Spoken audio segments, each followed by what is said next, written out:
I'm setting up a new wastegate for my Skyline. And in doing so, I went to my bin of wastegate stuff, and I've got a number of options to choose from. Everything from your real tile, and this would be, I want to say this was purchased like around 2012, so it's a little bit of their older, like first generation on that water cooled style. I never run the water cooling. It's a little bit overkill. They don't really need it. Maybe nice to have. I've also got an eBay copy of the same. So we'll take a look at some of the differences between the real and the fake. The real is obviously superior a number of ways. However, these fake ones work just fine. You got to take a bit of a look over them. But I'll go through that, and we may even fix this one up in the process, just so we got it on hand, ready to go. And then this has become my preferred option, mostly due to price. It's also an eBay type wastegate, but it's a made in America type unit. So the QC is a little bit higher, and the seller, who I'll mention later in the video, has always been consistent. There's a couple small things that I'm going to change on it, but it's nothing you can't do at home with relative ease, easy tools, and we'll take the thing apart, take a look at some of the differences between the Tial general design and this guy's design, and he's made some changes that I appreciate. So first off, you may be questioning why I wouldn't just run the genuine tile unit from the start. And really it's just because this guy as set up is about 16, 17 PSI crack pressure. So it's going to run like 14, 15 PSI boost pressure on the engine. What I'm trying to set up is something much lower, and it's running boost control. So it's become beneficial generally, since 2012 when this was originally purchased, just get a lower boost pressure unit and then tune it with your boost control using your standalone, your K-Pro like daughter board style standalone or full standalone. In this case, I'm running Mega Squirt MS3X, I think. So it's got boost control integrated. I wasn't using it previously. I'm now putting it on. So I do have other springs for this. You can obviously buy other springs to get the pressure that you want. But I didn't want to spend any more money on springs and screw with this. I wanted to preserve it as a unit on the shelf for if I'm doing like a small displacement or something where I want to have just a higher base PSI generally. So first off, in terms of differences, just visibly, so on the real tile, all of this is, nice, well-defined laser etch with a bit of a pigment fill. The logo is particularly well laser etched. Comparing that to the eBay unit, it is laser etched, but it's a more poor quality laser etch. The logo itself looks a little weird. So, nice crisp logo. Looking at this up close, it's not anywhere near as high quality laser etching. There's a bit more kind of roughness in the CNC work, but it's all pretty acceptable. It's really just to know if you're going to spend like $300 on something, if it's real or not. But this is the main giveaway. So on the real tile, that's the bolt there, but the actual fittings are non-magnetic. They're like a true stainless. Your V-band flanges and the actual body of the unit are also going to be a true stainless non-magnetic.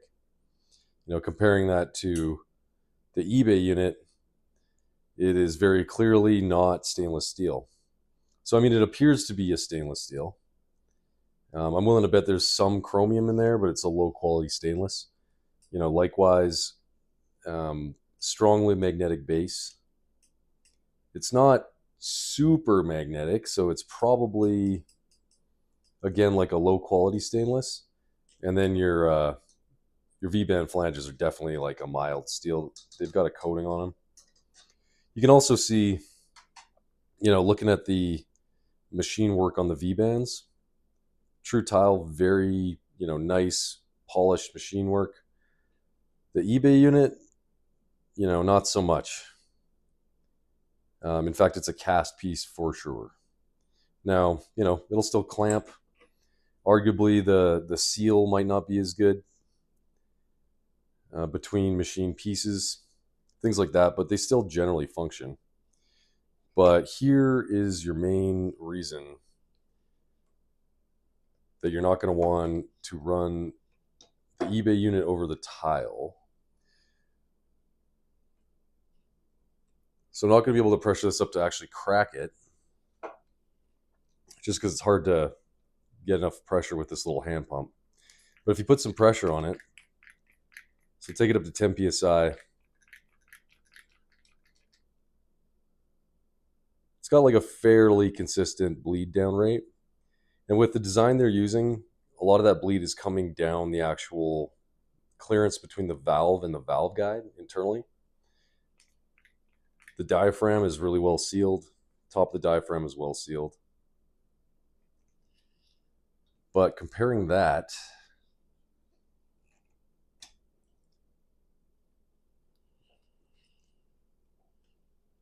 to our questionable tile fake unit. So first of all, hard to build pressure at all.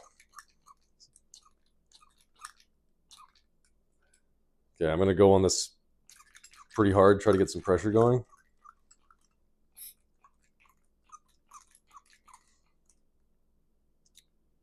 Okay, well, this is making my point, but when I tested it before I shot the video, it was actually holding a little bit of pressure, but bleeding down very, very fast. And my suspicion on that is probably, that guide clearance issue. It could also be a sealing issue of the diaphragm. So it's blowing past the diaphragm up and out the top. Yeah, pretty poor showing from the eBay unit. So we'll disassemble it, take a look what's going on, make a couple changes, check things over, and we should be able to make this work like a good, reliable wastegate.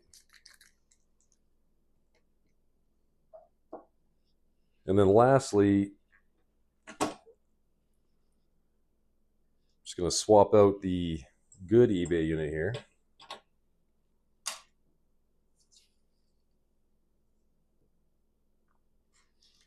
So definitely the fittings are, a mild type steel.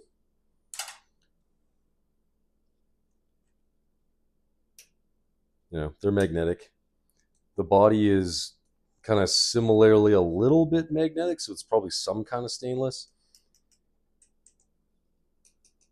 The V-bands actually appear to be like a cast stainless. So right away, materials used generally are definitely much better. And if we run the pressure test on this guy,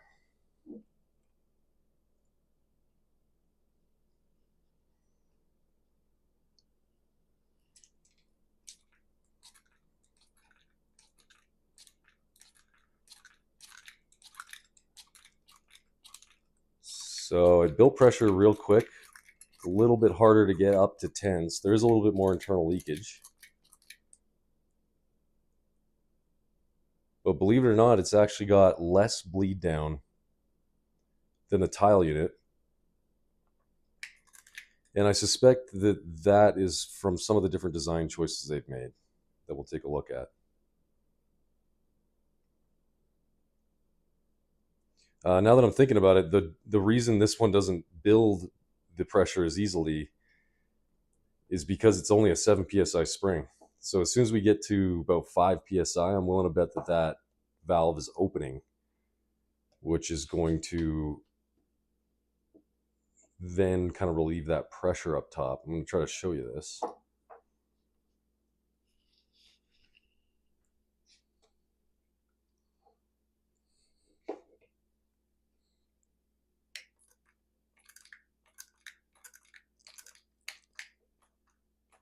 So a little hard to see, but yeah, that valve starts cracking right where it starts being hard to build pressure.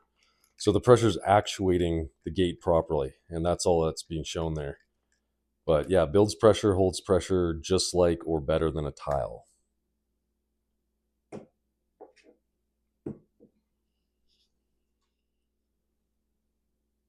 So some other differences that are notable on this.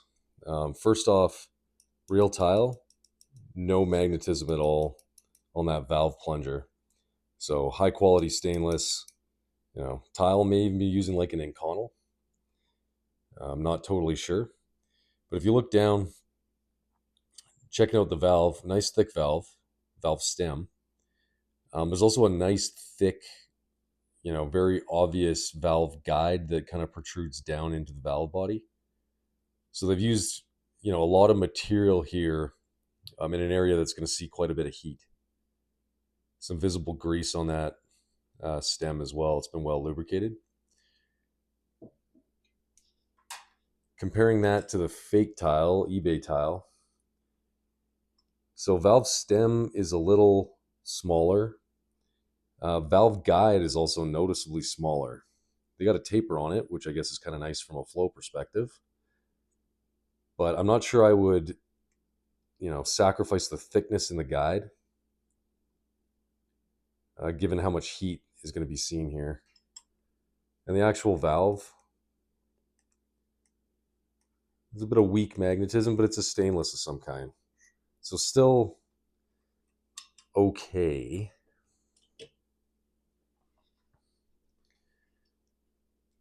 And then finally, our good eBay unit.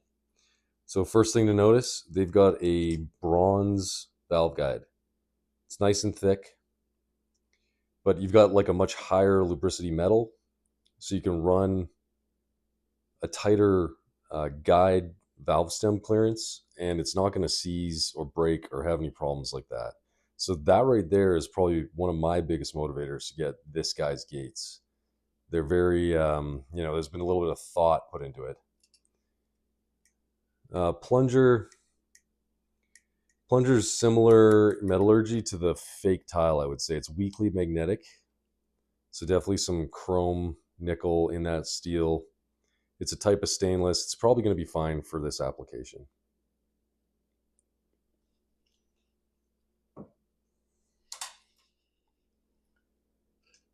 So on the better eBay option, instead of using your typical kind of like hinged V-band clamp with a single bolt, they've gone to double bolted V-band clamp with double nut.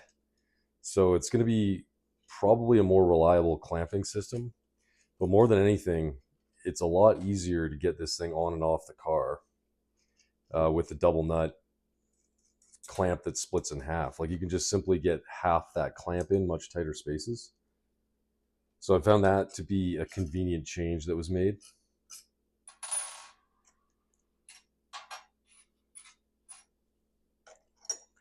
But I'm taking it off to show one of my few complaints with this seller's gate. So if you take a look right here, there's some burrs left from machining, and there's actually some inside here by the valve as well. And they're just little burrs. Like you could run this probably exactly like it is without problem. My only concern is that, these burrs break off, and in some, moment of pressure inversion in the manifold, they suck those burrs back in your engine. There's a lot of OEM cars. Off the top of my head, I can think of like early Nissan, like Altima V6s that would suffer from like a catalytic converter fail that would send particles backwards up the exhaust and into the combustion chamber, where they'd end up scoring up the walls of the pistons, leading to oil burn, oil depletion, and then a blown engine. I've unfortunately seen it firsthand in the family. So for that reason, I don't want to leave any of these burrs out there. But it's nothing that like a quick zip from a carbide or like a sanding cone could fix. But in order to do that, we're obviously going to have to disassemble this thing.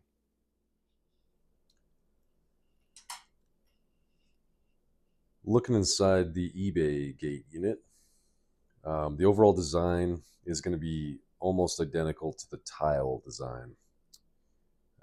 They actually do have a decent full silicone diaphragm. It seems fairly durable.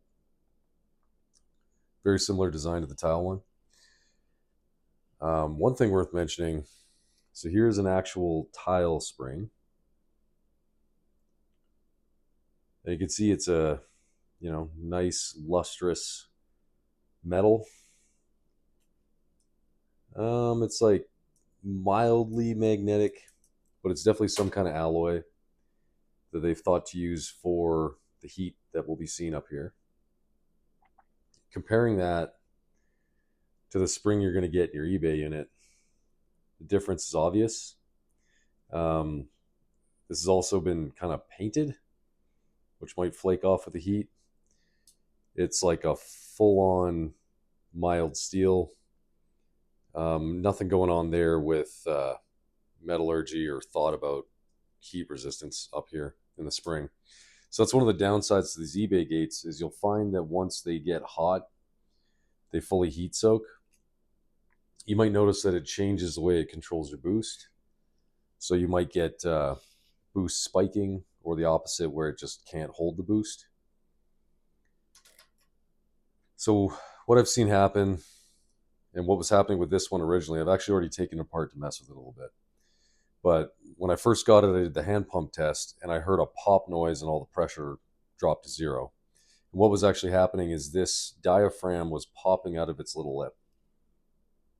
So while the machining is generally the same, it's not the same as a Tial unit. Another thing to be aware of, legitimate Tial spring will not fit in the base here. So you can't just swap a Tial spring into an eBay gate. And I tried to do that. I was being hopeful. It's just the springs that come with their units that fit. And the eBay units do come with a couple different springs. They're probably more usable at a higher base boost where you can have just straight up more spring, more metal. So when you get that heat soak, there's more material to kind of fight against the effect of that heat soak.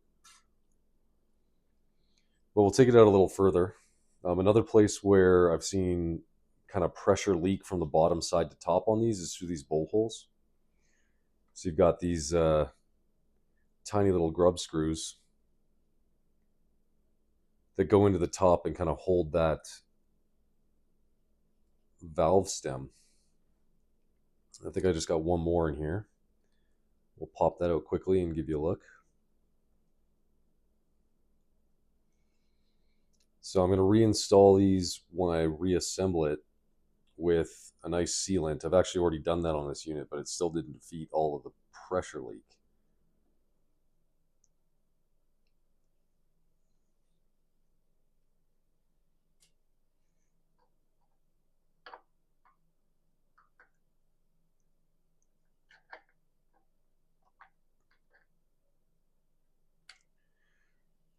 So I put a little smear of silicone in here before, but I'm going to go back in and put a more substantial smear.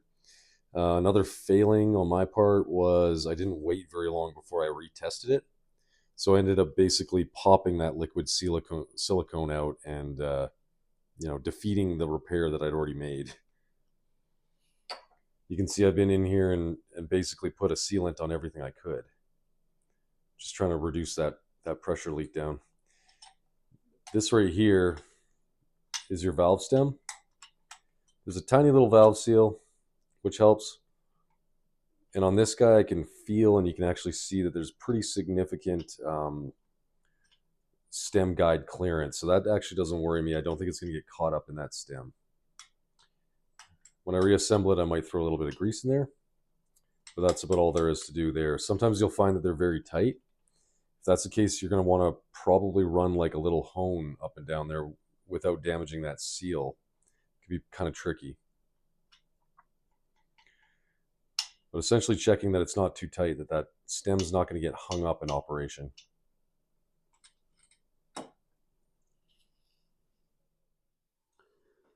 So next step here, I've kind of cleaned the piece off as much as I could. I'm going to take just a very small bead of high temp silicone, throw it in that groove, and then get my diaphragm back on.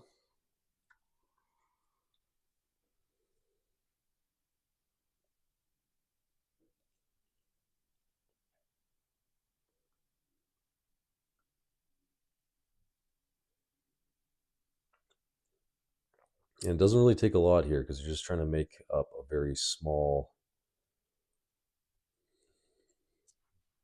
difference in part fitment. And the real problem is the way that this top flange pinches on the diaphragm. It doesn't do a very good job. And I'm willing to bet that they at the factory have avoided doing a good job because it's a place where it could pinch and cut that diaphragm and then cause a warranty issue. So they're taking like an acceptable leakage as opposed to warranty comebacks.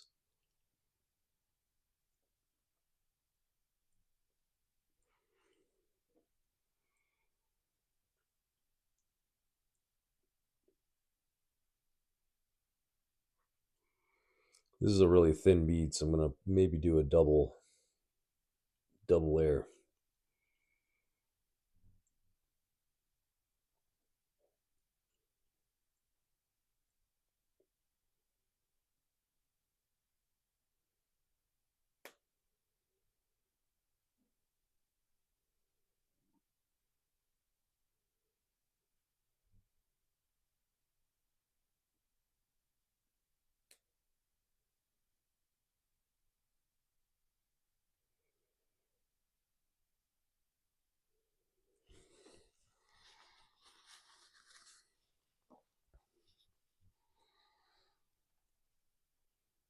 Just doing a quick visual, make sure nothing is in the guide.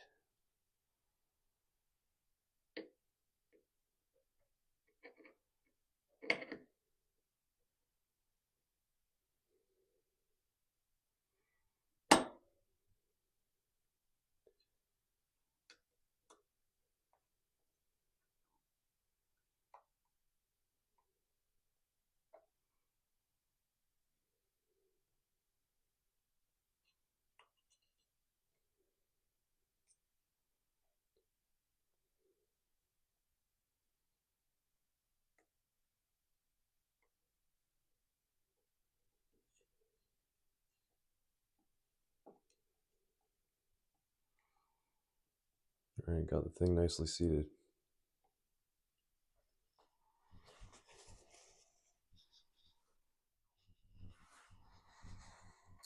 So next step here, I'm going to throw a little bit of silicone on each one of these grub screws and throw them back through to seal those up next as well.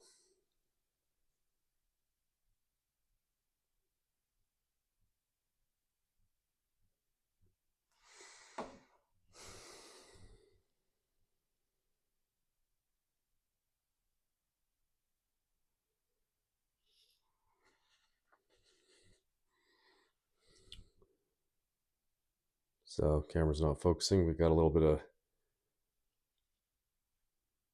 silicone on the grub.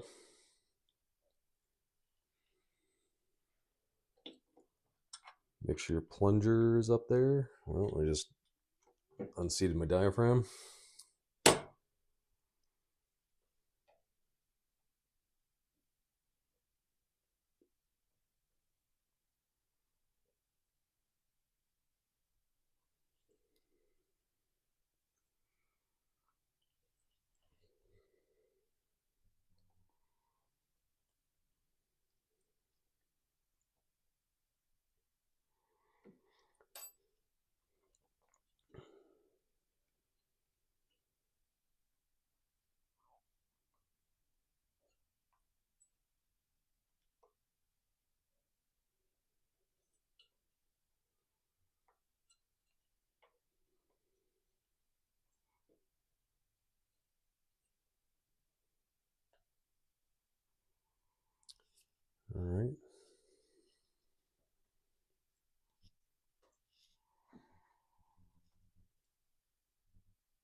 Diaphragm is loving popping out now.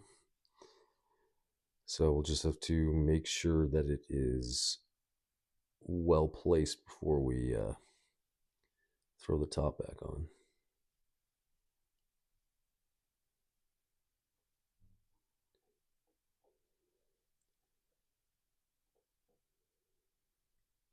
All right. Just a final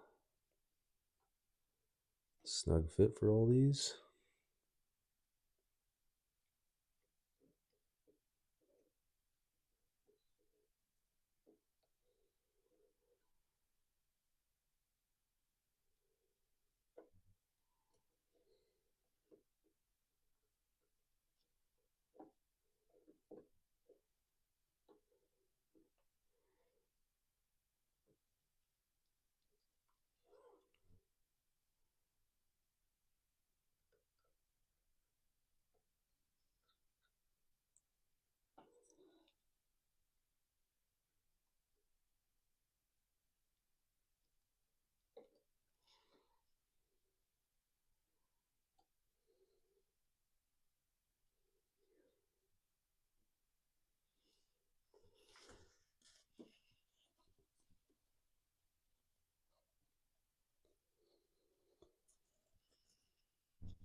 And then lastly,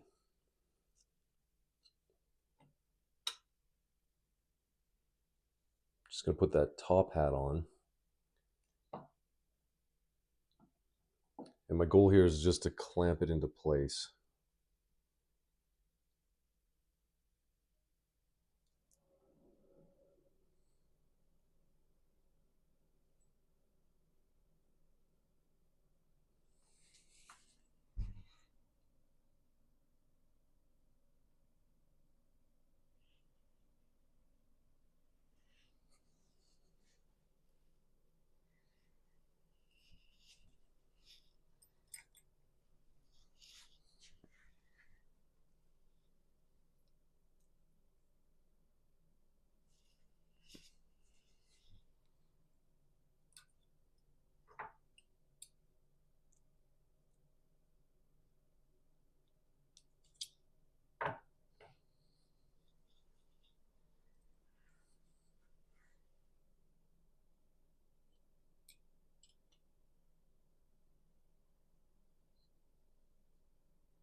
It's very easy to strip this hardware, so you got to be careful.